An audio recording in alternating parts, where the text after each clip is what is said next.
Okay, first and foremost, I would like to give all praises, honor, and glory to Yahweh, Bahasham, Yahweh Shai, Bahasham, Racha HaKodash, and double honor to the apostles and elders of Great Millstone, Shalom to the hopeful elect. Right, we're going to jump right into it. This is Isaiah chapter 31, verse 1. Help not in Egypt, but in the Most High. Right? Woe to them that go down to Egypt for help.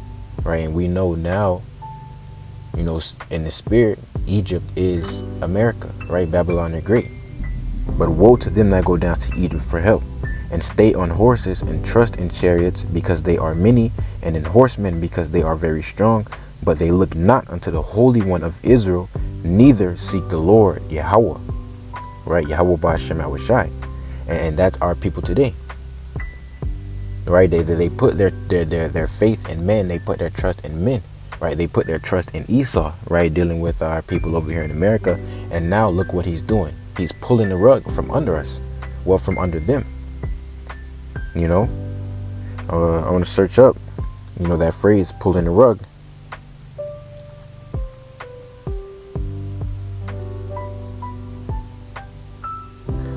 Pulling the rug means to suddenly and unexpectedly withdraw support or help from someone, leaving them in a difficult or destabilized situation.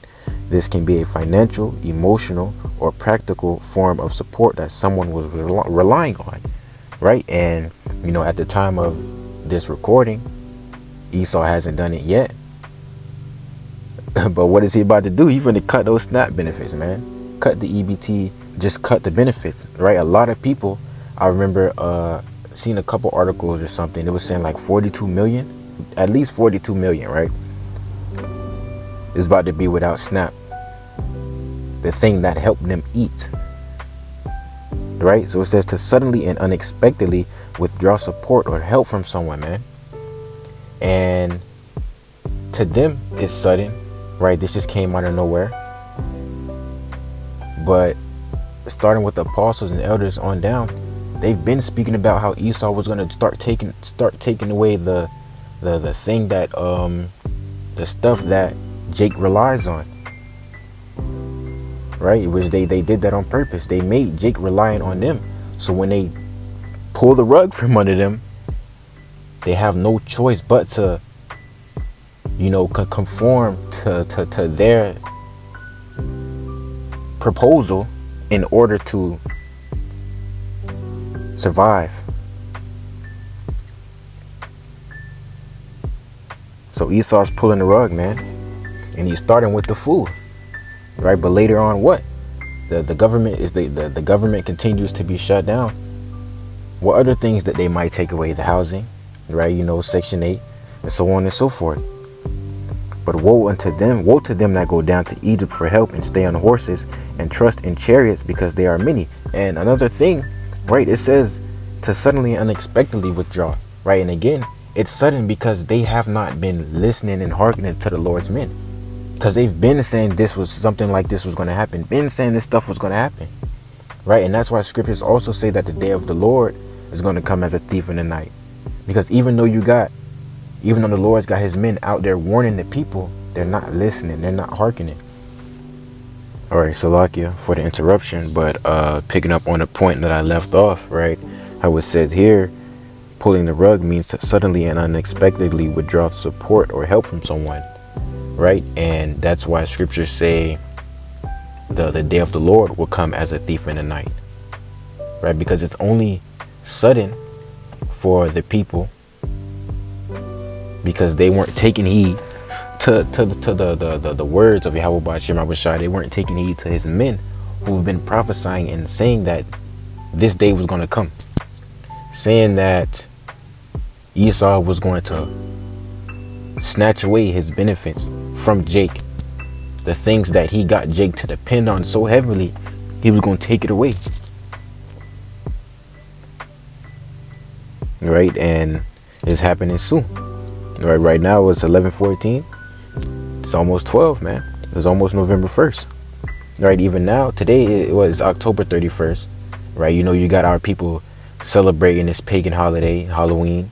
Right? It's supposed to be a day of scary. And tomorrow is going to get real scary, man. We coming into some real scary times, right? Let's see if they'll be celebrating then. But woe to them that go down to Egypt for help, and stay on horses, and trust in chariots because they are many, and in horsemen because they are very strong, but they look not unto the Holy One of Israel, neither seek the Lord Yahweh Ba'ashem Yahushai. So our people are trusting in America. They're trusting in this society. They're trusting in Esau's benefits. They're trusting in Esau instead of the Lord, instead of Yahweh Ba'ashem Yahushai. And even now, when Esau told them that, they were taking away the SNAP benefits, what they get online and say, oh, we finna start doing all this stealing and yada yada yada, instead of, maybe I should turn to the Lord. Instead of turning to the Lord, they turn to more wickedness, man. And that goes to show you the state of our people and why 2/3 got to go. But continuing, yet he also is wise. Isaiah chapter 31 verse 2. Yet he also is wise and will bring evil and will not call back his words, but will arise against the house of the evildoers and against the help of them that work iniquity. Now the Egyptians are men and not the Most High, and their horses flesh and not spirit. When the Lord shall stretch out his hand, both he that helpeth shall fall, and he that hoping shall fall down, and they all shall fall together. And that's right. Man, the Lord's coming to take not only the wicked of these heathen, but the wicked of our nation. Right? And as it reads, now the Egyptians are men and not the Most High. These are mere men, mere mortals. And you rather put your trust in them instead of the Most High, the one and only true living God, Yahweh Ba'ashem Yahushai. Right? There's it's Isaiah chapter 2 verse 22, right? Basically hitting at that same point. Cease ye from men whose breath is in his nostrils, for wherein is he to be accounted of? Right? His breath is in his nostrils. He's just a mortal. He's a mere mortal. Right? So why are you putting your trust in a man that was created by the Most High instead of the Most High himself? Where's the logic in that? Right? But scriptures say our people are, let's just grab it, lack of, right. So Hosea chapter 4 verse 6, my people are destroyed for lack of knowledge, because thou hast rejected knowledge, I also will reject thee, that thou shalt be no priest to me. Seeing thou hast forgotten the law of thy power, I will also forget thy children. Right, so our people are destroyed for lack of knowledge, because there truly isn't any knowledge in how they behave, how they move, how they act, the things they do. From here, let's get the book of Ecclesiasticus chapter 12. We can start here at verse 8. This is Ecclesiasticus chapter 12 verse 8. A friend cannot be known in prosperity, and an enemy cannot be hidden in adversity. Right? So a friend cannot be known in prosperity, because ultimately they weren't really your friend. When you begin to prosper, they get to hating on you, showing their true colors. And an enemy cannot be hidden in adversity. Exactly. And ultimately, that's twofold, because in that adversity, you would see that friend is truly an enemy.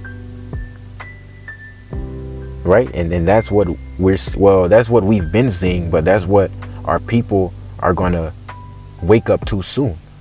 That Esau, who's been playing this friend of theirs, is truly an enemy. Verse 9, in the prosperity of a man, enemies will be grieved, but in his adversity, even a friend will depart. Never trust thine enemy, for like as iron rusteth, so is his wickedness. Right? So like as iron rusted, so is his wickedness. Right? So you can always count on iron to rust. Right? So you can always count on the enemy to do wickedness. It's something that's always going to happen. So for you to put your trust in them, right, is foolish. So question is, who is the enemy?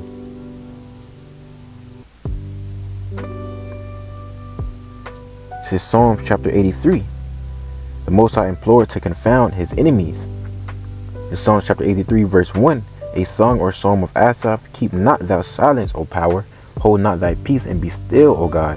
For lo, thine enemies make a tumult, and they that hate thee have lifted up the head. They have taken crafty counsel against thy people, and consulted against thy hidden ones. They have said, come, and let us cut them off from being a nation, that the name of Israel may be no more in remembrance.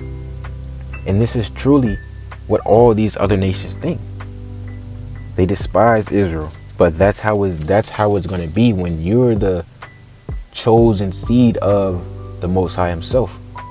Verse 4, they have said, come and let us cut them off from being a nation, that the name of Israel may be no more in remembrance. For they have consulted together with one consent. They are confederate against thee. The tabernacles of Edom, and the Ishmaelites of Moab, and the Hagarenes, so on and so forth. But who's the first name listed? The tabernacles of Edom. Our twin brother. Right? Jacob and Esau. Esau is being the so-called white man in today's world. That's our number one enemy. And what our people do? Go put their trust in him. The same people who said raise it when we were being destroyed.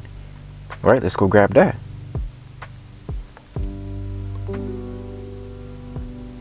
It's Psalm chapter 137, verse 7. If we start at verse 7, remember, O Lord Yahweh, the children of Edom in the day of Jerusalem, who said, raise it, even to the foundation thereof. Right? And when you raise it, looking into this word raise it basically means to bring it down.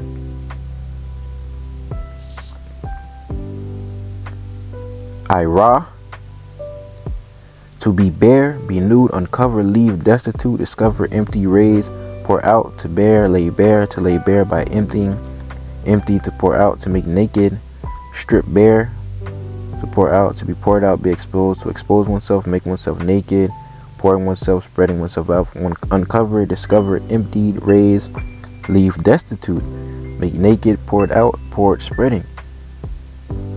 So they basically wanted us to be left destitute, man, to be left fucked up. That's what they were cheering on. And this is who our people put their trust in.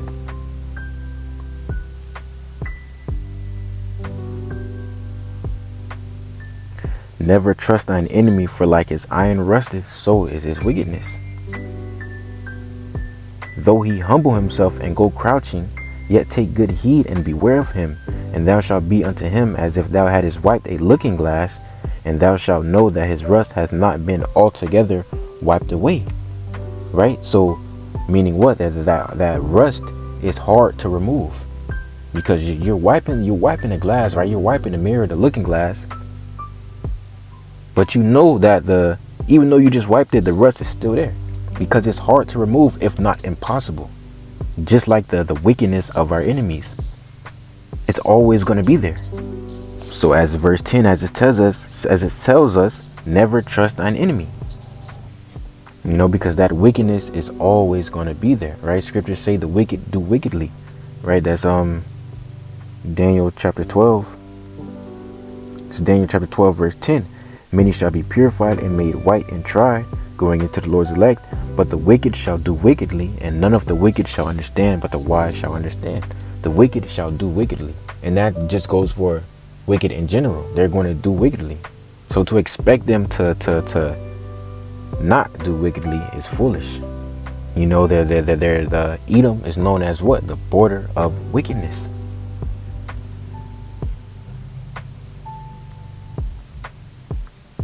We start here at verse 1. This is Malachi chapter 1, verse 1. The burden of the word of the Lord Yahweh to Israel by Malachi. I have loved you, saith the Lord, yet ye say, wherein hast thou loved us? Was not Esau Jacob's brother, saith the Lord, yet I loved Jacob, and I hated Esau.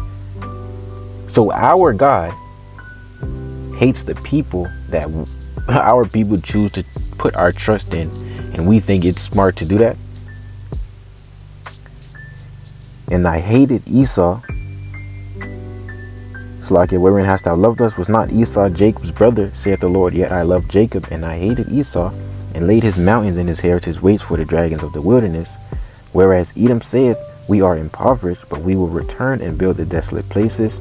Thus saith the Lord of hosts, they shall build, but I will throw down, and they shall call them the border of wickedness. Right? The border of wickedness.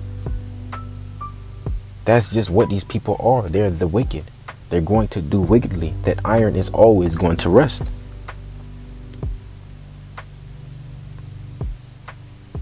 The people against whom the Lord hath indignation forever. You know? So that's our people go and put their trust in the people. Not only did the Lord say not to trust thine enemies, but specifically the ones that the Lord truly hates. Those are the ones our people go and put their trust in, man. This is verse 12. Set him not by thee, lest when he hath overthrown thee, he stand up in thy place. Neither let him sit at thy right hand, lest he seek to take thy seat. And though at the last remember my words and be pricked therewith. Right? And that's ultimately what Esau wants to do. Right? As it says, he stand up in thy place. Neither let him sit at thy right hand, lest he seek to take thy seat. And what do they truly want? Right? They want the birthright back. The birthright that Jacob so-called stole, when it was really a trade-off, right? An agreement. But they want that back. That's why they despise us. Because they know they can't get it back. So that's why they're trying to keep us from, obtaining and reaching the promises, the blessing. But that's not going to happen. It's not going to work, because the Lord has an elect that he's chosen to show that mercy upon. And ultimately the entire nation will receive the promises and the blessings, so on and so forth, through the elect. Right, so Esau think they're gonna be able to stop it, but they're not. Let's go to the book of Genesis, chapter 27.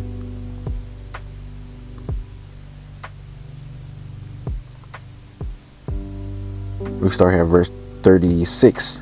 This is Genesis chapter 27, verse 36. And he said, is not he rightly named Jacob? For he hath supplanted me these 2 times. He took away my birthright, and behold, now he hath taken away my blessing. And he said, hast thou not reserved a blessing for me? Right, so Esau is claiming that Jacob just took the blessing, when ultimately Esau gave it away. Right, let's jump down here at verse 41. And Esau hated Jacob because of the blessing wherewith his father blessed him. And Esau said in his heart, the days of mourning for my father are at hand, then will I slay my brother Jacob.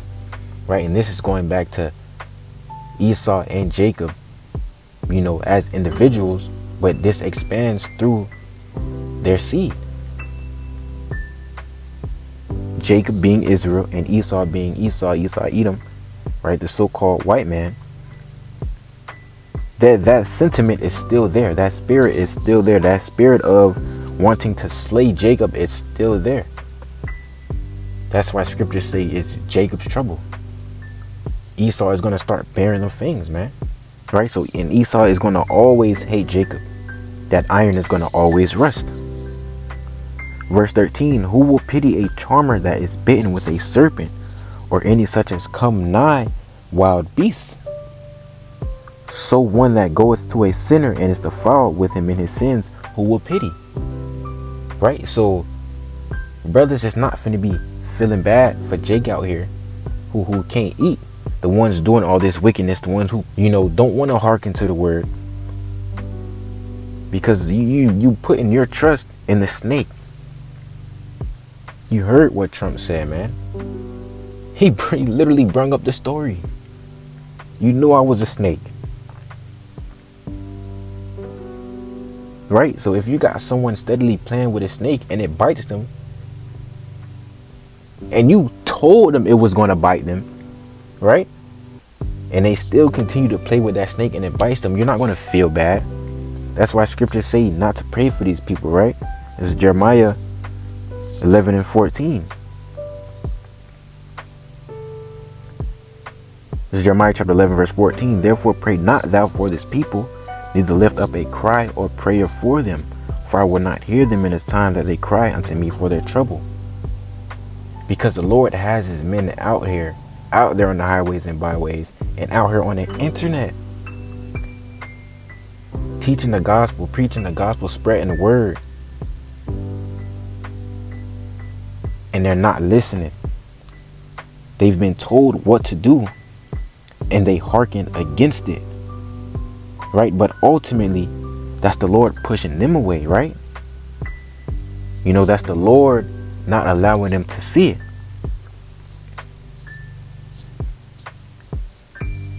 This is Mark chapter 4, verse 10. And when he was alone,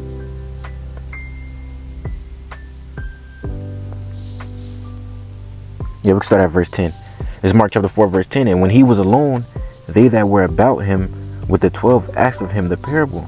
And he said unto them, unto you it is given to know the mystery of the kingdom of the Most High, but unto them that are without, all these things are done in parables, that seeing they may see and not perceive, and hearing they may hear and not understand, lest at any time they should be converted and their sins should be forgiven.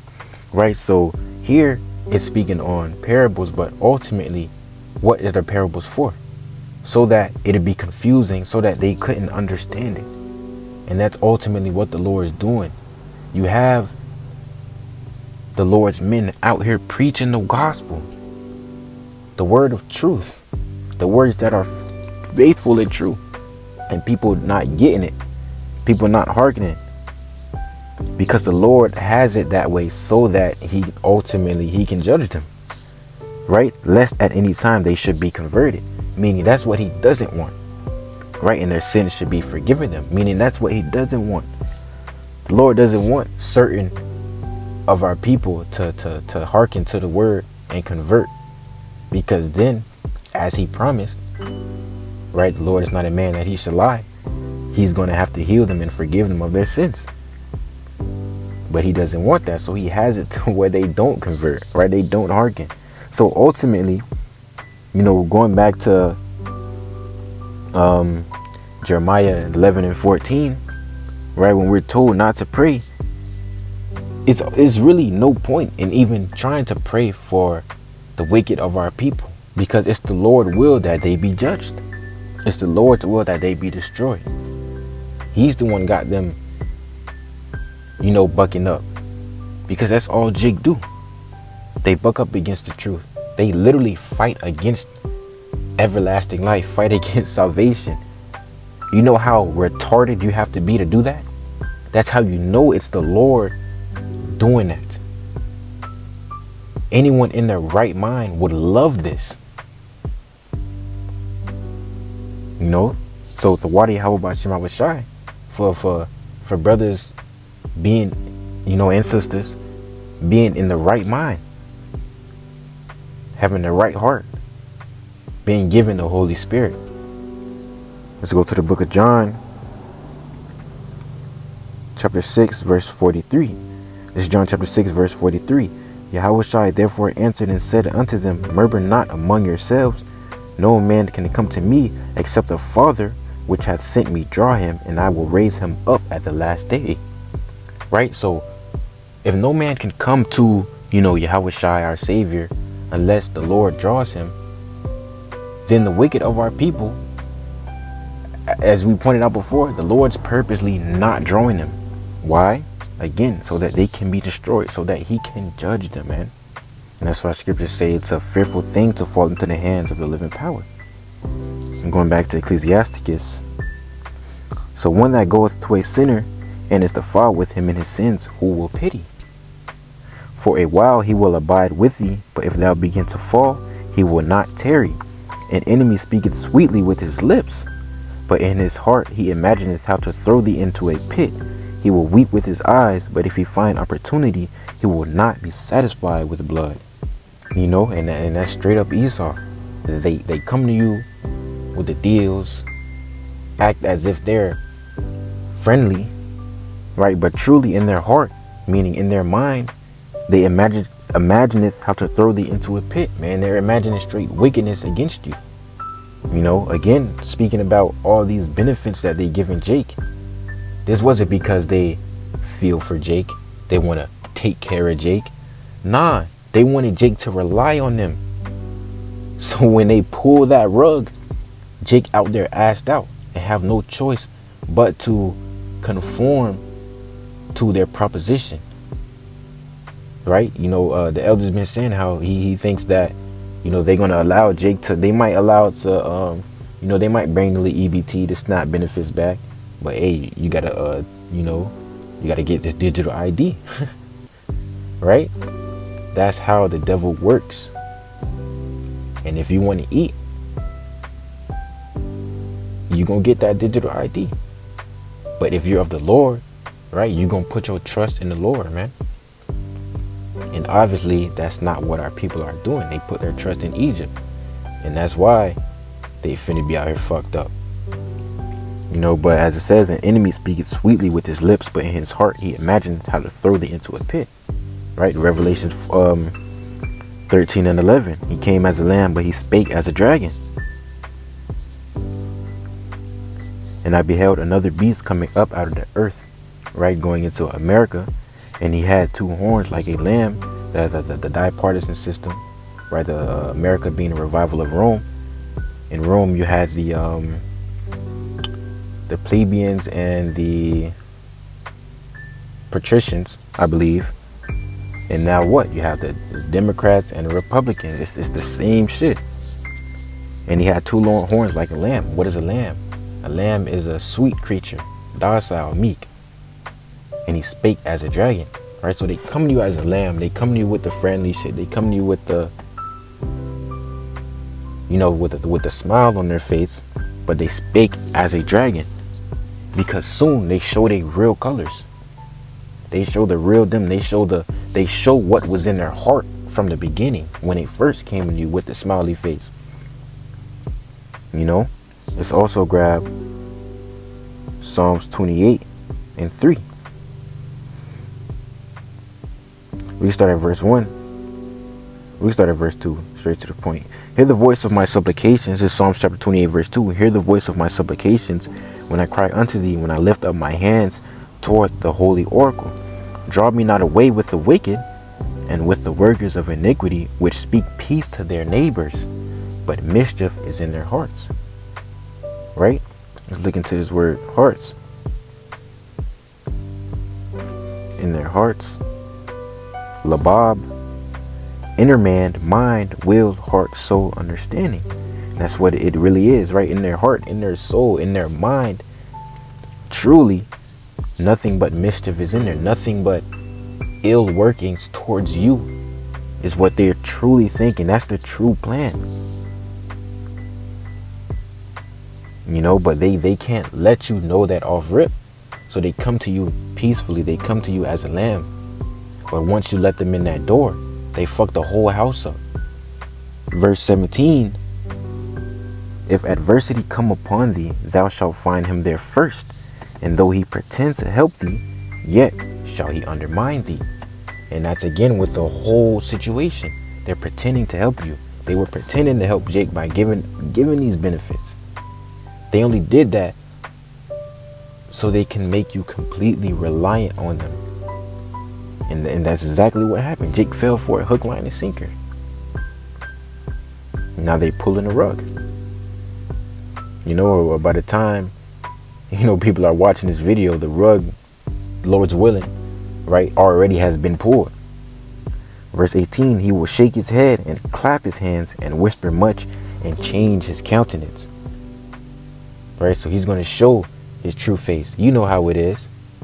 You watching the show and the characters are like piecing something together, and whole time the guy that was helping him was the evil mastermind, right? And when the evil guy notices that, they found out what, he starts slowly laughing, start clapping, start showing a little evil smile, and he changes his countenance. Like, oh damn, you got me, but hey, it's too late. Get the rubbing their hands together and shit. That's what Esau's doing, man. And it hasn't even come to the full effect yet. Esau's pulling that rug. And this is just a start. We're in the midst of Jacob's trouble, but this is just a start. It's gonna get way worse, man. It's gonna get way worse. But with that being said, Once more, I would like to give all praises, honor, and glory to Yahweh, Bahasham, Yahweh Shai, Bahasham, Rakha HaKodash, and double honors to the apostles and elders of Great Millstone. Lord willing, this video was, edifying, informative, or uplifting in some way, shape, or form. And shalom to the hopeful elect. You know your bite is poisonous, and now I'm going to die. Oh, shut up, silly woman, said the reptile with a grin. You knew damn well I was a snake before you took me in.